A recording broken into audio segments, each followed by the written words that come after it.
अब मैं आप लोगों को मैथ सब्जेक्ट के कुछ आईएमपी क्वेश्चन यहाँ पे प्रोवाइड करा देता हूँ। तो इससे पहले वाले वीडियो में मैंने 5 नंबर, 6 नंबर, 4 नंबर और 3 नंबर के आईएमपी क्वेश्चन प्रोवाइड करा दिए हैं, तो वहाँ से क्वेश्चन तो बनेंगे ही बनेंगे। लेकिन यहाँ पे जो मैं आपको 2 नंबर के क्वेश्चन आपको प्रोवाइड कराऊंगा, और वो सारे के वीडियो मतलब जो जो भी मैंने आपको प्रोवाइड किया उन सभी का वीडियो इस वीडियो के नीचे डिस्क्रिप्शन बॉक्स लिंक पे लगा है, उनको आप देख लो, क्योंकि वहीं से क्वेश्चन बनेंगे। अब यहाँ पे एक और चीज़ है कि यहाँ पे जो 2 नंबर के क्वेश्चन है, ठीक है, इससे पहले भी मैंने आपको पेपरों में बताया था, पिछले वाले में तो मैंने पूरा एनालिसिस किया था, तो वहाँ पे मैंने आप लोगों को सजेस्ट किया था कि 2 नंबर के क्वेश्चन मैं जो आईएमपी प्रोवाइड करा रहा हूँ उससे नहीं फंस रहा है। बाकी 5 फंसा है, 6 फंसा है, 4 भी फंसा था, 3 भी फंसा था, लेकिन 2 नंबर के जो मैंने बताया था, ठीक है, जो आईएमपी मैंने प्रोवाइड किया था नहीं फंसा था, ये मैंने पहले ही आपको बता दिया था।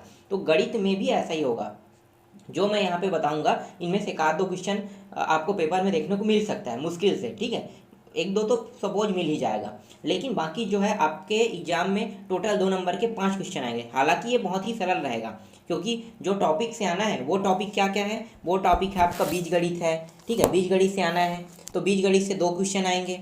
फिर निर्देशांक ज्यामिति से आएगा 1 क्वेश्चन आएगा, ये भी बहुत ही सरल है। त्रिकोणमिति भी बहुत सरल है, और सांख्यिकी से आएगा, ये भी तो बहुत सरल है। तो इन चारों टॉपिकों से 2-2 नंबर के 5 क्वेश्चन आने हैं, और ये टॉपिक बहुत ही सरल है। अगर आप इसे समझ चुके हैं तो आपका पूरा 10 नंबर 100% कन्फर्म हो गया। लेकिन सरल बहुत ही आएगा क्वेश्चन, आप ये मत सोचना कि ये बहुत टफ रहेगा, ठीक है, बहुत ही सरल आएगा। बस आपको बनाने के तरीके याद होने चाहिए, ठीक है। तो जिन लोगों को इतने के बाद क्विट करना है तो वीडियो आप छोड़ के जा सकते हो, क्योंकि मैं पहले ही कह दिया हूँ कि यहाँ से आने की संभावना नहीं के बतौर है। फिर भी मैं आपको दे रहा हूँ, क्यों? क्योंकि पैटर्न जो रहेगा ना क्वेश्चन आने के, वो सेम यही रहेगा। हालांकि ये क्वेश्चन ना आए, इसके जगह दूसरा आ जाए, लेकिन सॉल्व करने के तरीके यही रहेगा, ठीक है, इसीलिए मैं यहाँ पे आपको बता रहा हूँ। तो चलो अब हम लोग देख लेते हैं कुछ आईएमपी क्वेश्चनों को 2 नंबर का, जो 10 नंबर का है। अभी तक तो आपको जितना मैंने बताया है, अगर पास होने के लिए पढ़ रहे हो तो पास तो हो गए हो, ठीक है, आपको अब एक्स्ट्रा पढ़ने की जरूरत नहीं। लेकिन नंबर भी अच्छा लाना चाहते हो तो फिर तरीकों पे ध्यान दो, क्योंकि आप पास हो चुके हो तो आपका नंबर हाई होना चाहिए, ठीक है। तो हाई होने के हिसाब से अगर तैयारी करना चाहते हो तो यहाँ पे हम कुछ आईएमपी प्रश्न आपको प्रोवाइड करा रहे हैं। आप इन सभी प्रश्नों को थोड़ा अच्छे से देखना, ध्यान से सुनना, मैं जितना भी बताऊंगा और उसके बनाने के तरीके भी आपको बताऊंगा, तो क्या होगा, आपके लिए ये बहुत ही आसान हो जाएगा। अगर इससे रिलेटेड क्वेश्चन भी आता है तो आप आसानी से बना सकते हैं। तो क्या करना है, चलो देखते हैं। यहाँ पे दूसरा प्रश्न दिया हुआ है, ठीक है। दूसरा प्रश्न क्या है, वर्ग समीकरण बनाइए जिनके मूल 7 और 4 हैं। अगर इसी तरह से, ठीक है, वर्ग समीकरण बनाइए कह के और क्वेश्चन आ गए जिनके मूल 5 दिया है, ठीक है, 5 और 3 दिया है, 1 और 2 दिया है, 10 और 11 दिया है, तो फिर हल कैसे करोगे? देखो मूल तो यही रहेगा, लेकिन मान क्या हो गया, बदल गया, ठीक है। मूल ही याद करना है आपको, मतलब मूल मान दिया रहेगा और वर्ग समीकरण बनाना है, तो आपको हल करने के तरीके बस याद होना चाहिए, ठीक है। आप हर को बना सकते हो। तो देखो कैसे हल करना है। समीकरण के मूल कितना दिया है, यहाँ पे लिखना दिया है, ठीक है। आप अपने तरीके से भी लिख सकते हो, दिया है अल्फा बराबर 7 और बीटा बराबर 4, तब अभिष्ट वर्ग समीकरण है। देख लो वर्ग समीकरण कैसे बनाते हैं। तो वर्ग समीकरण में एक्स स्क्वायर रहेगा माइनस एल्फा प्लस बीटा, फिर एक्स पीछे में रहेगा, फिर एल्फा इंटू बीटा हो जाएगा बराबर 0। एल्फा बीटा के मान को रख दो, उसके बाद हल करोगे तो उसके बाद आ जाएगा ये x square minus 11x plus 28, 7 चौक 28 होगा, और दोनों जोड़ के 7 और प्लस 4 जोड़ के कितना हो गया, 11 हो गया। इस तरह से आपको हल करने हैं। तो जितने भी क्वेश्चन अगर इससे संबंधित आएगा तो आप बना लोगे, बिल्कुल बना लोगे, बहुत ही आसान हो गया। चलो इसके बाद देखते हैं तीसरा क्वेश्चन। यहाँ पे यदि 9:45 समानुपात 1:x+2 हो तो x का मान ज्ञात कीजिए। इससे रिलेटेड क्वेश्चन कई बार आ चुके हैं, ठीक है, ये भी कई सेशन में आए हुए क्वेश्चन है, तो ये भी इम्पॉर्टेंट तो है। तो आपको बनाने कैसे हैं, तो देखो अगर इस तरह से 4 मान दिए हैं तो आपको क्या करना है, सीधा क्या कर देना है, 9/45, देखो बन गया। फिर एक अनुपात जो दिया है x+2, वो 1/x+2 हो जाएगा, और समानुपात को हमेशा बराबर बनाते हैं इसे, तो बराबर का चिन्ह लग गया समानुपात के जगह। बस आपको हल करना है। कौन सा नियम लगाना है यहाँ पे, तिर्या गुणा नियम लगाना है।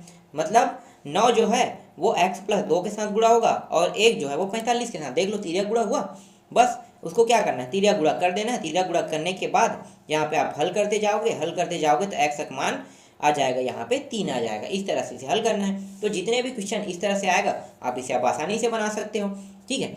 चलो आगे देखते हैं। इसके बाद देखो चौथा प्रश्न, बिंदुओं 1 2 ये निर्देशांक ज्यामिति से है ना, 1 2 और 4 6 के बीच की दूरी ज्ञात कीजिए। तो आपको बीच की दूरी ज्ञात करना है, तो इसके लिए बस आपको क्या करना है, सूत्र याद रखना है, ठीक है। तो देखो बिंदु जो 1 2 है वो x1 हो गया और 2 जो है वो y1 हो गया, और यहाँ पे 4 जो है वो y2 x2 हो गया और 6 जो है वो y2 हो गया, ठीक है। तो इसके मान आपको पता चल गए। अब क्या करना है, सूत्र जो है दूरी ज्ञात करने का सूत्र है, ये आपको याद होना चाहिए, तभी आपसे ये क्वेश्चन बनेगा।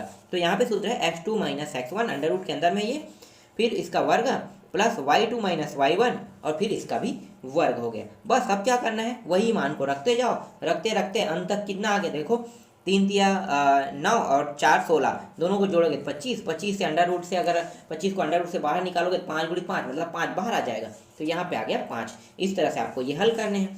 फिर प्रश्न 5 मान ज्ञात कीजिए। मान कैसे ज्ञात करना है, तो यहाँ पे देखो 2 tan 23 अपान कॉट 37 प्लस कॉस 0, ठीक है। ये मैंने बहुत ही बारीकी से आपको त्रिकोणमिति में पढ़ा है। अगर आप देखना चाहते हैं इस प्रश्न को और समझना चाहते हैं अच्छे से, तो त्रिकोणमिति में मैंने हल करके बताया है।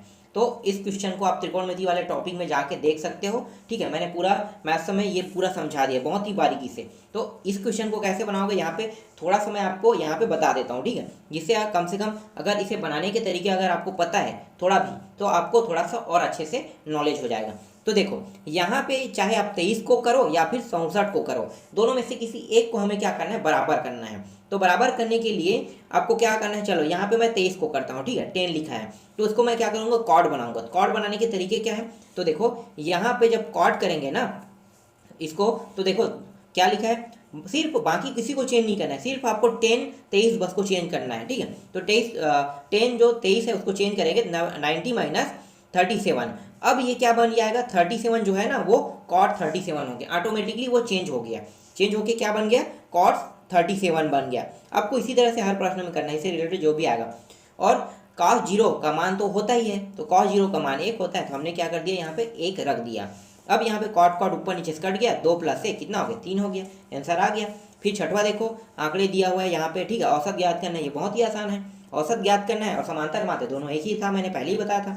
बस क्या करना है, आपको हल कर देना है, सभी को जोड़ के जितने संख्या उतने से भाग दे दो तो आंसर आ जाएगा। तो यहाँ पे भाग दिए तो 9 आ गया। इस तरह से आपको हल करने हैं। इसके बाद मैं और आपको और IMP क्वेश्चन बता देता हूँ, ठीक है। इसको भी बनाने के तरीके मैं आपको बताते जाऊँगा। तो यहाँ पे देखो साइन ए बराबर कॉस बी, तो ए प्लस बी का मान ज्ञात कीजिए। तो ए प्लस बी का मान आपको ज्ञात करना है, तो हल कैसे करोगे, तो देखो साइन ए बराबर कॉस बी, ठीक है, इसे लेकर आपको चलना है।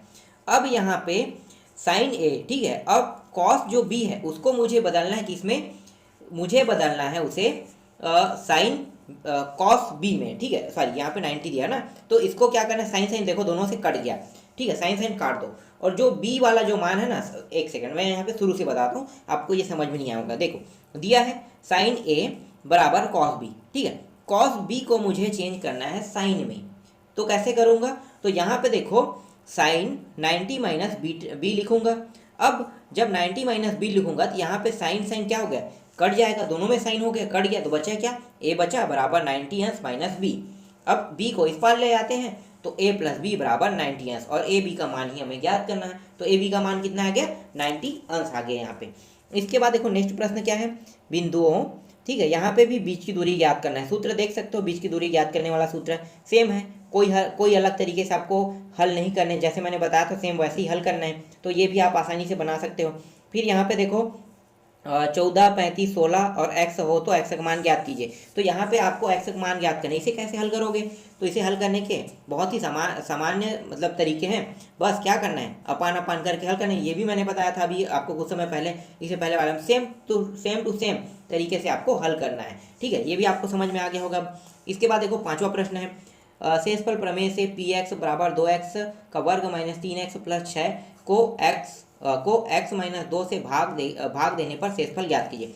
तो आपको अब शेषफल ज्ञात करना है। तो इसके दो तरीके, या तो आप डायरेक्ट भाग दो, ठीक है, जो तरीके मैं यूज करता हूँ डायरेक्ट भाग दे सकते हो। अगर डायरेक्ट भाग नहीं देते हो तो आप क्या कर सकते हो, इसे इस प्रकार से यहाँ पे बना है उस प्रकार से भी भाग दे सकते हो। तो दो तरीकों से भाग होगा, ठीक है। एक क्या होगा, x का मान 2 रख के भी आप हल कर सकते हो, तो भी 8 आएगा शेषफल, ठीक है। अगर x का मान 2 नहीं रखते और भाग देते हो, जो भागफल विधि है ना, अगर उस विधि से हल करते हो तो भी, सॉरी यहाँ पे क्या लिखा, शेषफल प्रमेय बोला है ना, सॉरी एक चीज, भागफल से नहीं करना है। शेषफल प्रमेय दूसरा होता है, भाग अलग होता है, ठीक है। शेषफल ज्ञात करने के लिए कहता है, लेकिन प्रमेय नहीं कहता, तब आपको भागफल विधि से हल करते हैं। लेकिन यहाँ पे क्या है, शेषफल विधि मतलब शेषफल प्रमेय। तो आपको इसी तरह से हल करना है। x और -2 दिया है, बराबर 0 हो जाएगा। 2 जो है उस पर जाके x का मान कितना हो जाएगा, 2 प्राप्त हो जाएगा। x का मान आप 2 रख दो, उसके बाद ये हल हो जाएगा। बहुत ही आसान क्वेश्चन है ये। इसके बाद देखो छठवा क्या है, छठवा फिर से समांतर माध्य आ गया, और औसत मैंने सेम है बोला था, तो आपको हल तो सेम टू सेम करना है। जैसे यहाँ पे दिया है, देख लो, सभी संख्या को जोड़ के क्या करना है, जितने संख्या है उतने से भाग दोगे तो आंसर आ जाएगा। यहाँ पे आंसर आ गया। इसके बाद मैं आपको दिखाता हूँ अगला कुछ और आईएमपी क्वेश्चन बता देता हूँ। ऐसे ही सेम क्वेश्चन आपको एग्जाम में देखने को मिलेगा, इसे अलग तरीके से क्वेश्चन आपको देखने को नहीं मिलेगा, ठीक है। बस क्वेश्चन अलग रहेगा, लेकिन तरीके हल करने के सेम ऐसे ही रहेगा।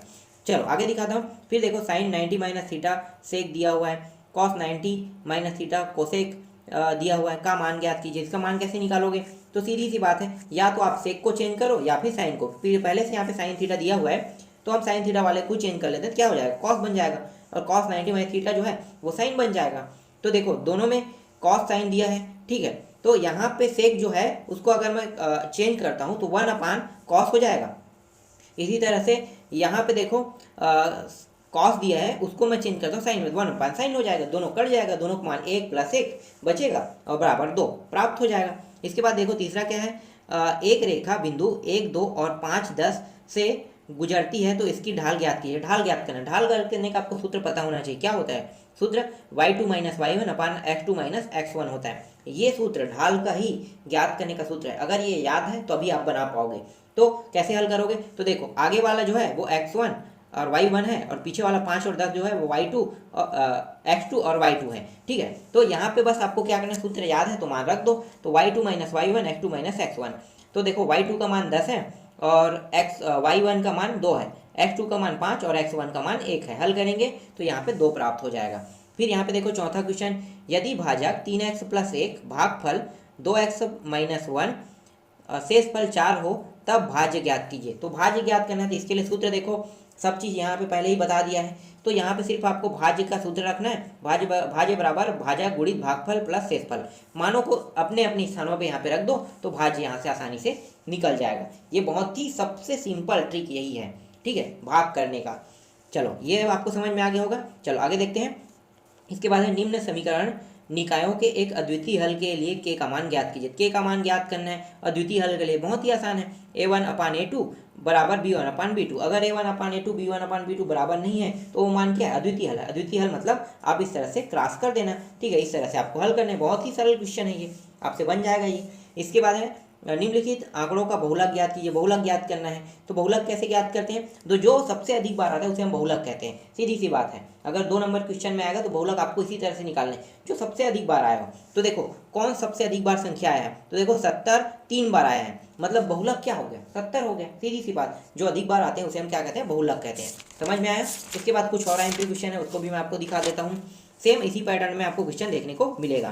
फिर देखो सीध कीजिए, साइन का 4 घात कॉस का 4 घात दिया हुआ है, साइन का वर्ग कॉस का 4 वर्ग है, तो इसे सीध करके लाना है, ठीक है। लेफ्ट हैंड साइड को लेकर चलना है, राइट हैंड साइड निकालना है। कैसे निकालोगे, तो देखो यहाँ पे हल करने के तरीके यहाँ पे दिया हुआ है। साइन स्क्वायर दोनों में से क्या होगा, वर्ग वर्ग हम करके वर्ग कर देते हैं, ठीक है। इसके बाद देखो साइन का वर्ग प्लस कॉस का, इसका मान 1 होता है, 1 रख दिए और ये बस बचा है, ठीक है। और यही हमें क्या करना, सिद्ध करना। देखो बहुत आसानी सिद्ध हो गया, बस इतना ही करना है, कुछ कर नहीं करना है इसमें। इसके बाद बिंदु 2 दिया हुआ है, ठीक है। यहाँ पे क्या ज्ञात करना है, दूरी ज्ञात करना है। सीधी सी बात है, दूरी वाले हम 3 प्रश्न देख चुके हैं इससे। मैंने आईएमपी के तौर पे 3 प्रश्न आपको दूरी वाला बता दिया, 2 प्रश्न पहले बताया था, एक और यहाँ पे मिल गया 3।